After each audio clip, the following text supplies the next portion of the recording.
मतदार आला तर त्यांनी यामध्ये 4 वोट दाबायचे आहेत. ह्या प्रभागाला 1 वोट करायचे, ह्या प्रभागाला 1 वोट, ह्या प्रभागाला 1 आणि ह्या. बरोबर आहे. आता आपण हे बॅलेट दिलेलं आहे. हा बिझी लॅम्प पेटलेला आहे.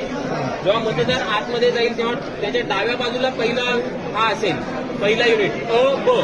नंतर उजव्या साईडला, म्हणजे आता तुम्ही मतदार आहात असंच अ ब क ड, तुमच्या डाव्या साईडला हीच पहिले आधी असणार आहे. त्याच्यानंतर तुम्ही यामधला एक कोणताही उमेदवार निवडा, दाबा बदल. त्याच्या समोरचा लाईट सुरू झालेला आहे.